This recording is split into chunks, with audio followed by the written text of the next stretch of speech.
What if the future of humanity isn't about technology, but about what we lose and what we may one day rediscover? Today we're closing out our Magazine Monday series for this month. We've looked at different authors writing under pseudonyms. We've looked at Heinlein, Kuttner, and Silverberg. And today we will look at one of the most mysterious names in science fiction, Cordwainer Smith. We will look at 3 stories that imagines a future that just seems so real.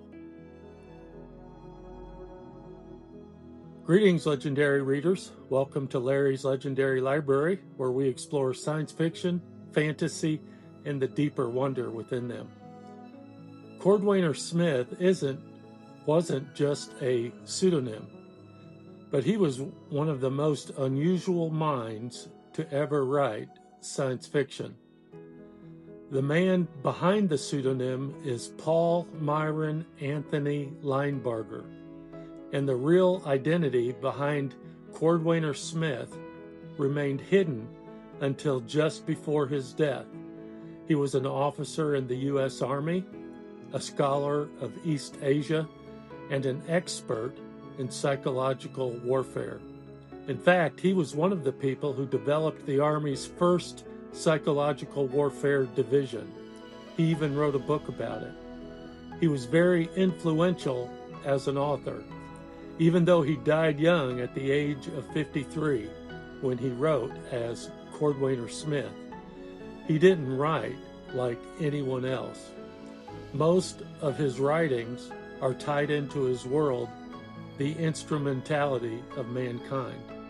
And we will look at 3 stories from this world. Scanners Live in Vain is perhaps his most famous story. It first appeared in Fantasy Book Volume 1, Number 6, published in 1950. It also appeared in different books: The Best of Cordwainer Smith, and The Rediscovery of Man by Cordwainer Smith. Scanners Live in Vain was judged by the Science Fiction Writers of America to be one of the best science fiction stories published before 1965. In the story, space travel is only possible by artificial hibernation. Criminals known as Habermans oversee the space travel. Habermans are criminals who have undergone surgical procedures to cut off their sensory nerves. They are unable to hear, smell, or feel, although they can still see, and they communicate by writing on a tablet. Scanners supervise the Habermans. They have undergone the very same surgical procedure. Scanners are highly respected for their self-sacrifice that makes space travel possible. Martel is our protagonist, and he is a scanner. He is married to a normal woman, which is highly unusual. On rare occasions, scanners can cranch, which is the word that Cordwainer Smith uses that temporarily restores their normal senses. An emergency meeting of the scanners is called, and Martel is told to attend, even though he is cranched. The subject of the meeting is that it seems that a scientist has come up with a way of space travel that would make scanners obsolete. The group overwhelmingly decides to kill the scientist, and Martel decides that this is wrong, and he decides to intervene to try to save this scientist. For my taxonomy, I classify this story as primarily philosophy. What happens when humanity loses the ability to feel, and what does that look like? Secondary is pressure. There's political pressure, there's very real physical danger, and even the pressure that Martel has being married to a normal person. Our second story, Under Old Earth, first appeared in Galaxy, February 1966. It also appears in the various anthologies. Our protagonist is Lord Stow Odin, and his name means 101 in Russian.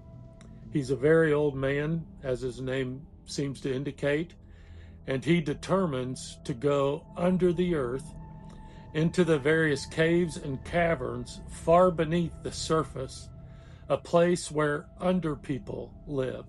Under people are a class of subhuman. They don't have rights. A large number of these people have been scientifically merged with animals like cats and eagles and so forth. And the place is called Gabit. And it seems to be a place of freedom where all types of things go on. And the central brain of the place, location, is called Berserk. Meanwhile, on the surface where the humans live, everyone is programmed to be happy. Any under people that are up there live to serve the humans. They are basically oblivious to what goes on beneath the surface.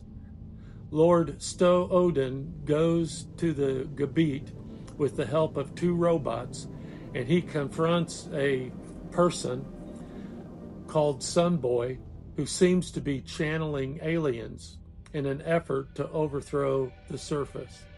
He is doing this with a substance called Congo helium. Lord Stow Odin attempts to confront the alien behind Sunboy. For my taxonomy, primary is philosophy, dealing with themes of the lack of rights by the underpeople, the hidden suffering beneath the surface, and even the seeming perfection on the surface doesn't feel so perfect. Secondary is puzzle. Lord Stow Odin trying to figure out what is going on in the Gabit and how to overcome this alien influence. And last, let's look at the Ballad of Lost C'Mell.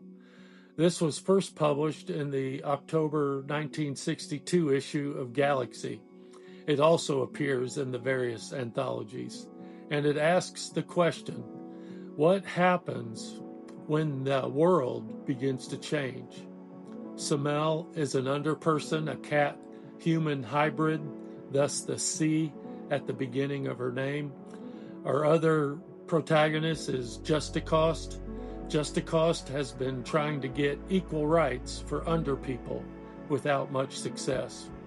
He works with C'Mell to come up with a plan for the underpeople to start a revolution in order to procure equal rights.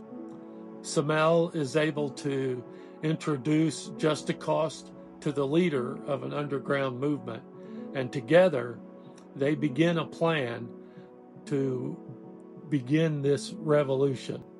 There is also a romantic element to this story, which is somewhat scandalous because of the human underperson dynamic between the two protagonists. For my taxonomy, primary is philosophy, dealing with dignity, personhood, moral worth, and justice. And C'Mell isn't just an interesting character in the story. She is the lens through which Cordwainer Smith explores these deeper meanings of the story.